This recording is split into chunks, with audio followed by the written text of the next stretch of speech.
románico representa sobre todo la lucha del bien y el mal. El mal por excelencia es el diablo, lo trae el diablo. En el Evangelio se cuenta que Jesucristo se fue al desierto. Se acercó el diablo para tentarle.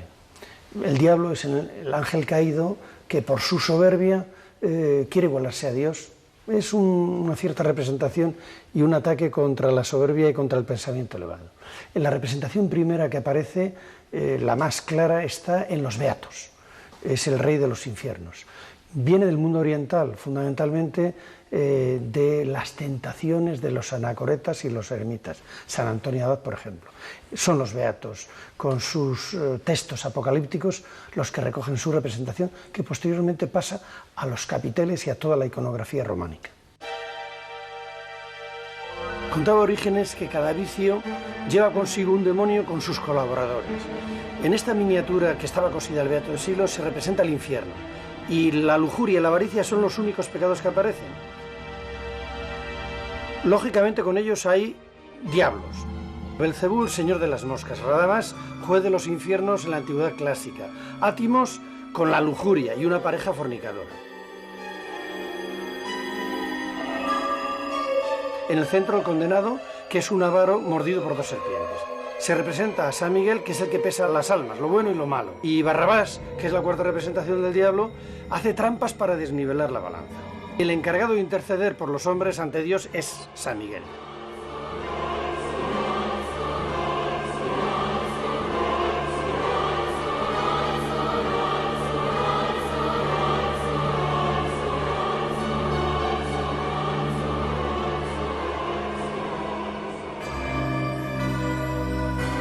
Con antelación a cualquier otro lugar de Europa, en los reinos cristianos de la península, el diablo aparece convertido en monstruo y se representa en multitud de ocasiones.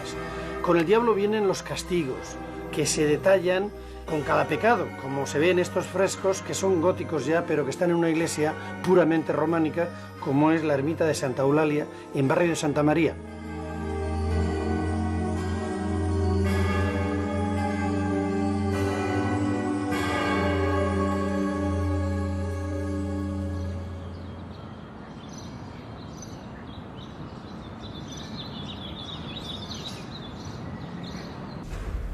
El diablo tentador aparece en la Biblia en la expulsión de Eva y de Adán y en el pecado en el paraíso. Es el triunfo de la serpiente y la representación de la mujer como el símbolo del pecado de la lujuria, también de soberbia. Capiteles como este de la iglesia de San Quirce en Burgos, pinturas como la de San Justo en Segovia, también aparece en Santa Eulalia, barrio Santa María, en Santo Domingo de Soria, en San Vicentejo. También es muy famosa la representación del paraíso en el mapamundi de los beatos.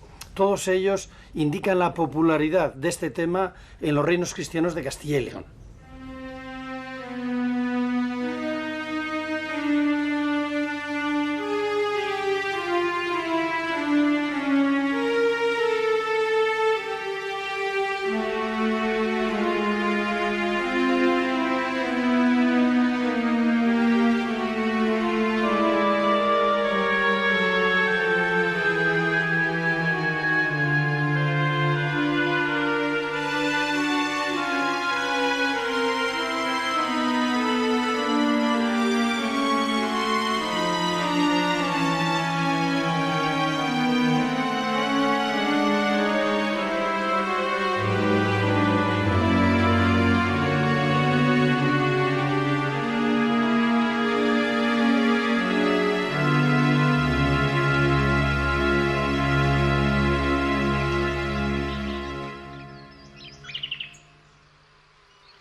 En este capitel de Rebolledo de la Torre tenemos una preciosa representación de un marginado, de un pecador, el usurero.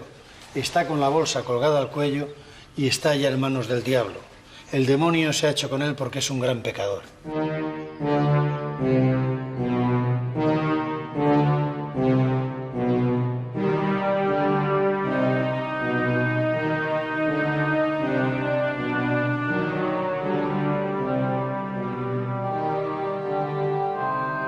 Desde los monasterios se establece un código moral y espiritual que vale para el monasterio y que vale para una sociedad que está en su entorno y que es desorganizada y analfabeta. Este código incluye a los señores, incluye a los siervos, a toda la sociedad.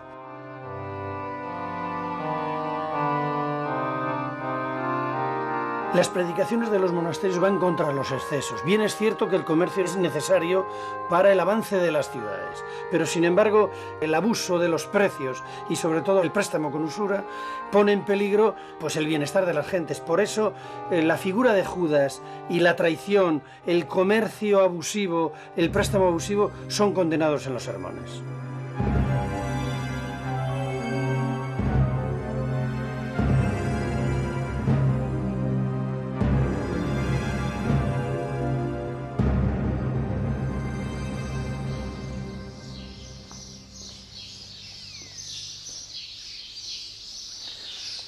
A pesar de la riqueza de los monasterios, a los monjes se les exigía vivir en la pobreza. Y esta pobreza estaba al servicio de la caridad. Eran los monasterios centros donde se atendía a los pobres en el pobrero o a los enfermos. Por eso, en los sermones y en los capiteles se ataca preferente y frontalmente al usurero, que era una figura que había surgido en las ciudades que prestando el dinero a unos intereses enormes empobrecían al resto de la sociedad. Y no solamente atacan al usurero por razones de religión, sino también por razones de poder, porque el usurero en la ciudad, con la cantidad de dinero que acumulaba, se convertía en un centro de competencia material y espiritual con lo que era la idea y la vida del monasterio. El usurero, al que se representa siempre con una bolsa colgada al cuello, pagará eternamente sus culpas entregando su alma al diablo en infinidad de capiteles, jambas, arquivoltas y miniaturas.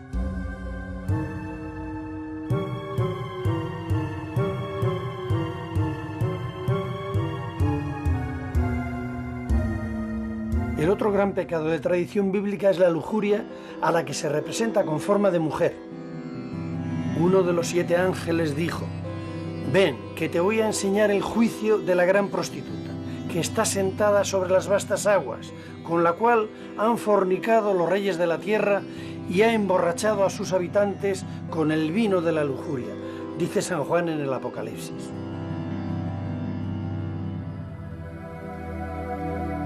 Los relieves de las iglesias tienen carácter didáctico.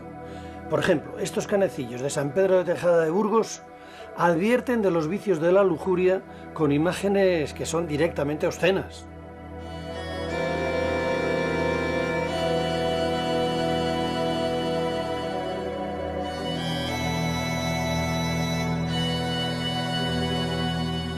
También hay muchas imágenes cargadas de simbolismo bíblico, como esta mujer que está junto a un obispo, tiene el pelo suelto como atributo de seducción y hay 2 culebras que le muerden los pechos, que es un símbolo anterior al cristianismo que aludía a la madre tierra, pero que la Iglesia convierte en algo negativo, la lujuria.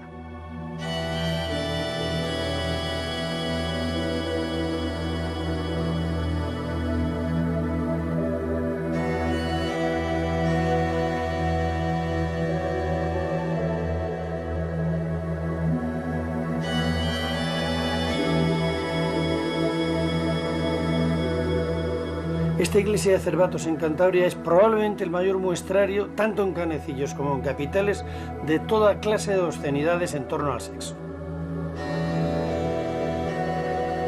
Entre las más evidentes hay algunas mujeres pariendo. Probablemente son un símbolo de la lujuria porque puede significar que el que pare es que previamente ha pecado.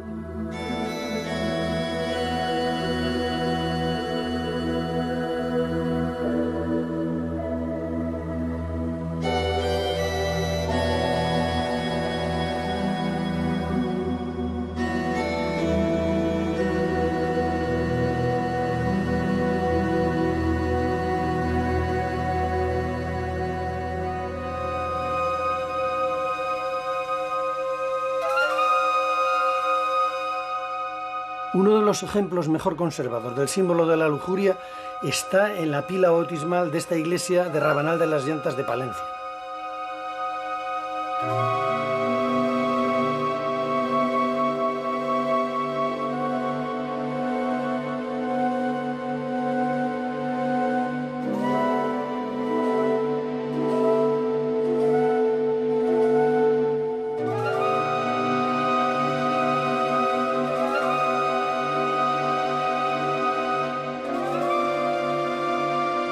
Una representación parecida, solo que más humilde, se encuentra en un canecillo de la iglesia de Matalbaniega, cerca de Aguilar de Campoo, en el norte de Palencia.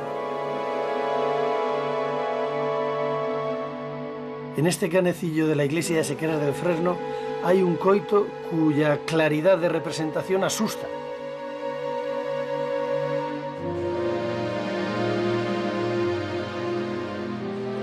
La alegoría de la lujuria de un capitán de la iglesia de San Isidoro de León nos enseña cómo podía llegar a ser de barroco un escultor románico.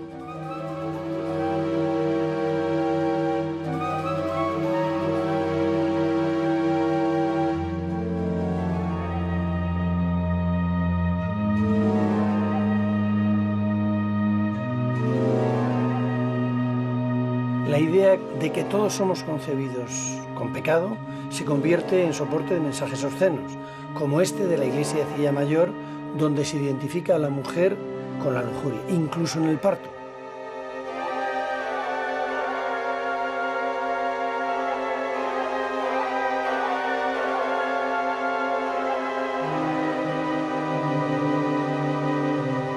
En el claustro de la concatedral de San Pedro de Soria hay una doble representación de la lujuria que nos recuerda que incluso en los monasterios la gran prostituta sigue al acecho.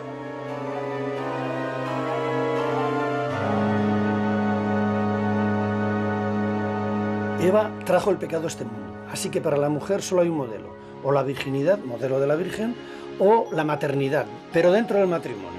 Estos son los dos únicos caminos que tiene la mujer para la salvación en la nueva espiritualidad cristiana.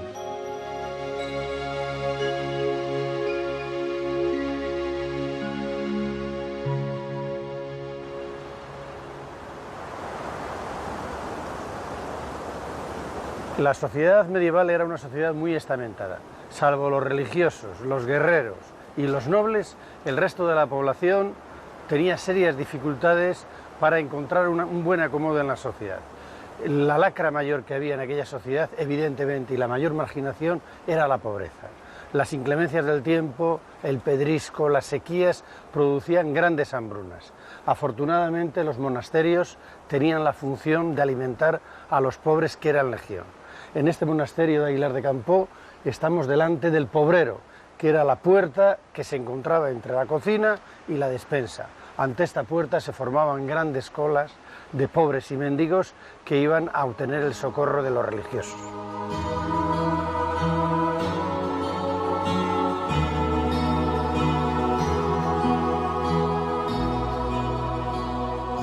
Las clases que dan estabilidad a la sociedad son el clero, los guerreros y los campesinos. Por eso están bajo el amparo de Dios. El pobre, sin embargo, está ahí en medio y puede ser sospechoso y marginado porque ha sido condenado por sus pecados de despilfarro, o puede ser alabado porque es un modelo de humildad, como ocurre con estas dos escenas que se representan en la portada de San Vicente de Ávila, donde está la cena del rico Pulón y la muerte y la resurrección de Lázaro.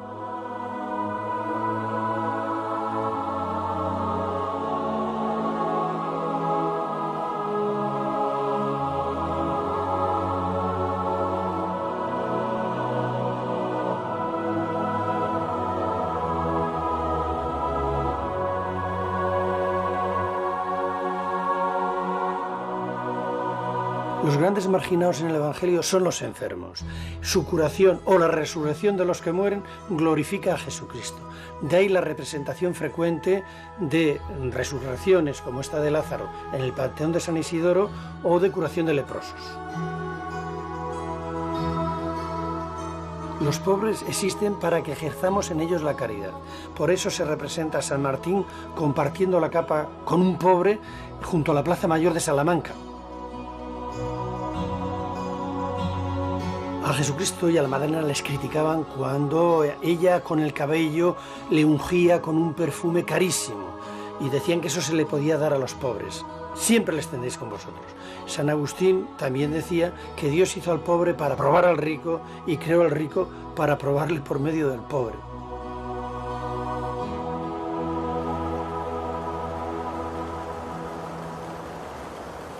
El Camino de Santiago da entrada a todo tipo de viajeros y peregrinos. Estos no están arraigados, no están sometidos al nuevo orden, no son productivos, no trabajan y pueden identificarse con los pobres. Pero también tienen como cosa buena que muchos de ellos eran penitentes, y era a través de la penitencia o de la limosna cómo se redimían los pecados.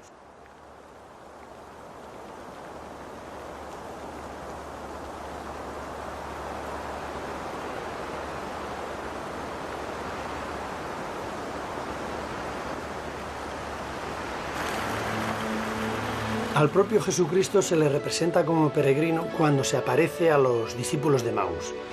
Esta representación está en el claustro de Silos junto a la duda de Santo Tomás.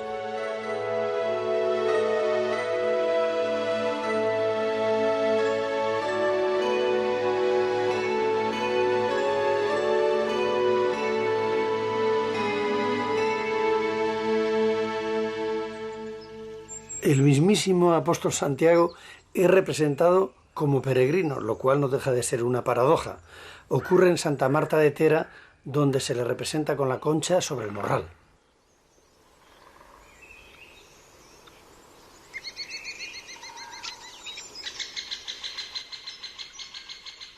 Hay personas que no caen en el pecado, no siguen al diablo, sino todo lo contrario. Son personas virtuosas que no son ni lujuriosas, son caritativas, no son avarientas, son los santos. Y el premio que reciben es no solamente la salvación eterna, sino que sirven de modelo, su vida sirve de modelo a los fieles. Por eso sus restos se guardan como reliquias para la veneración de los fieles. Este es el gran homenaje de la Iglesia a la santidad, a la virtud.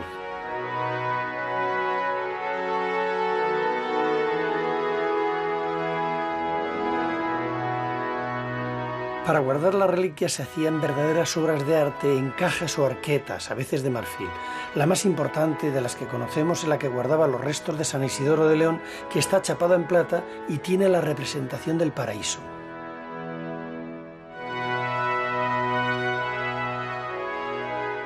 Uno de los mejores marfiles del románico es este Cristo de Carrizo, que quizás también era un relicario.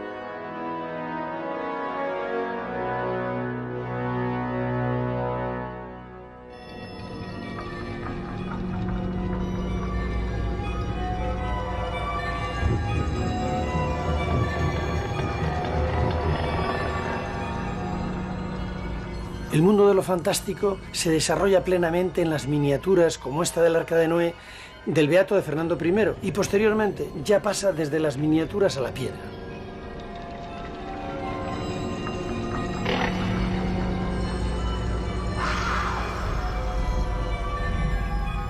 El cantero románico representa seres fantásticos, figuras monstruosas, símbolos bíblicos, todos ellos probablemente con influencias orientales. Se ajustan a la forma del capitel y no se repiten masivamente ni en claustros ni en iglesias. También aparecen en los espacios de las metopas como en los templos griegos.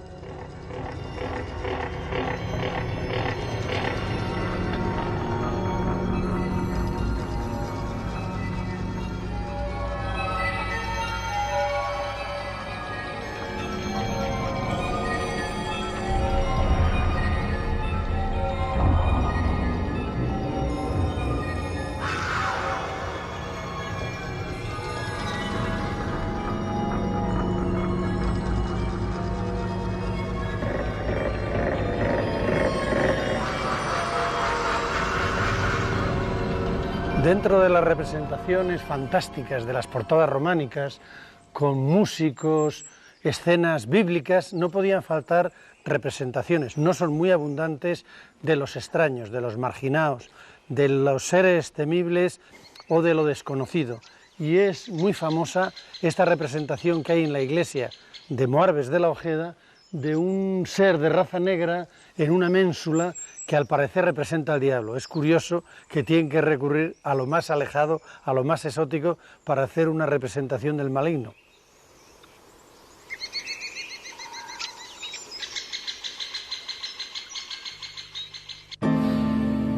En los Beatos el negro es la bestia, es el diablo que está junto al cuarto jinete del Apocalipsis. El blanco sería la virtud, el negro, lo sucio, sería el pecado.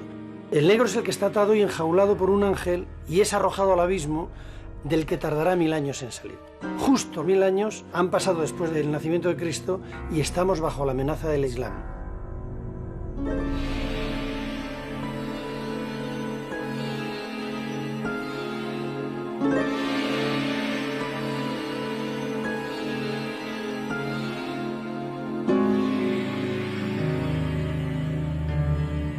En los frescos de San Isidoro de León se representa a San Martín que dice a un demonio de color oscuro: va de retro, Satanás.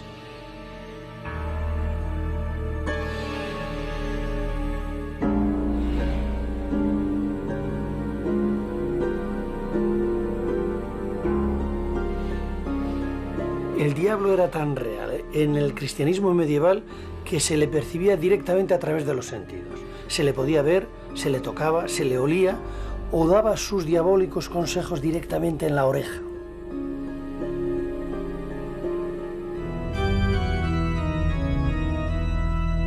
El románico no cesa de representar la lucha entre el bien y el mal. Ocurre en todas las iglesias o en muchas iglesias y pórticos. El más representado es el tema clásico de Hércules, que la traducción bíblica sería el Sansón desquijarrando al león, que es el mal o el Islam para la Iglesia.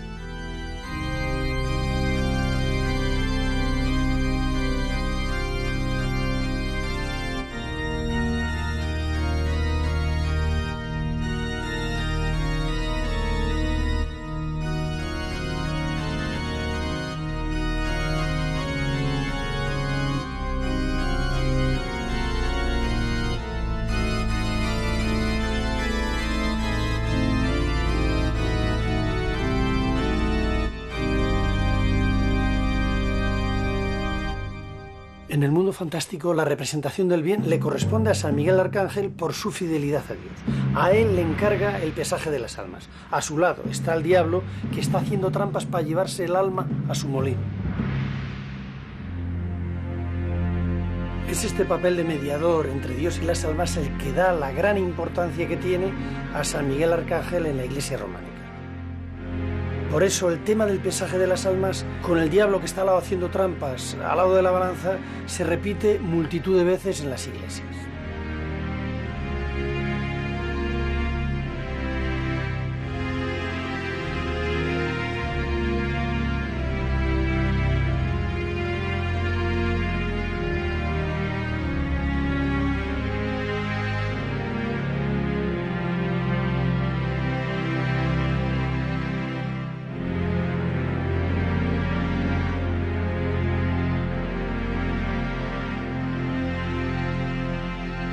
En la representación de los beatos, la apoteosis del Apocalipsis es el juicio final. Ahí es la selección definitiva. Los condenados, los pecadores, van al infierno y tienen que atravesar la boca tremenda de Leviatán. Están representados todos los estamentos sociales.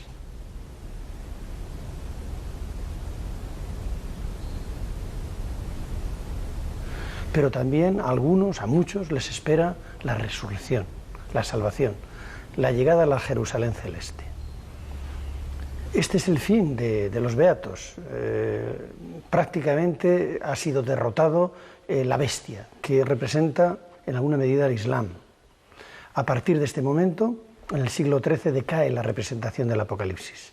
Ya no hay un gran enemigo exterior que derrotar y probablemente el combate y la lucha va a ser contra el enemigo interior, contra las herejías. Pero ya no hay más representaciones ni más copias de los comentarios del Apocalipsis de Beato de Líbano.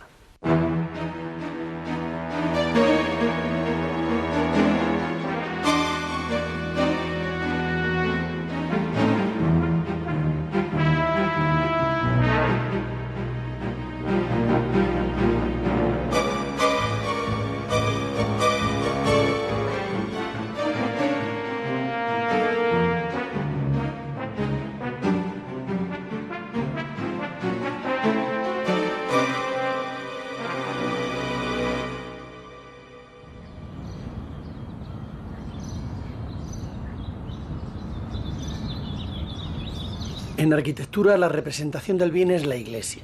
Hemos traído como modelo esta iglesia de San Martín de Fromista, situada en el Camino de Santiago, y que es un modelo de claridad, de proporción y de armonía. Se comenzó su construcción en el año 66, 1066, y la sponsor fue Doña Mayor, viuda de Sancho el Mayor de Navarra.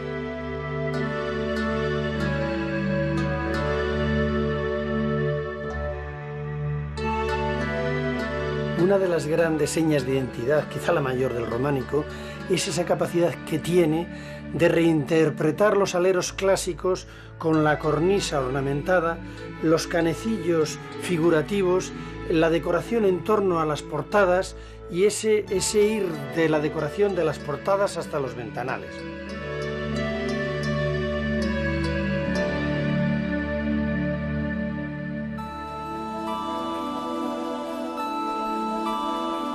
La iglesia de Fromista se levantó en el Camino de Santiago.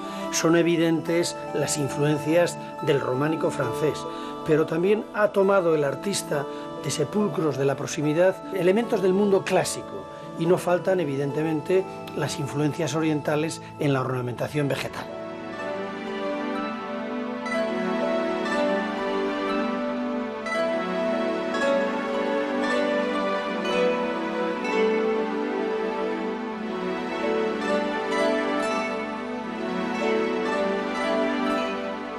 El mensaje apocalíptico de la lucha contra el pecado, que nos aparta del bien desde el origen en el paraíso, se distribuye en esta iglesia en un programa iconográfico que ahora mismo es difícil de descifrar en la narración, pero individualmente en los capiteles todos los temas son reconocibles.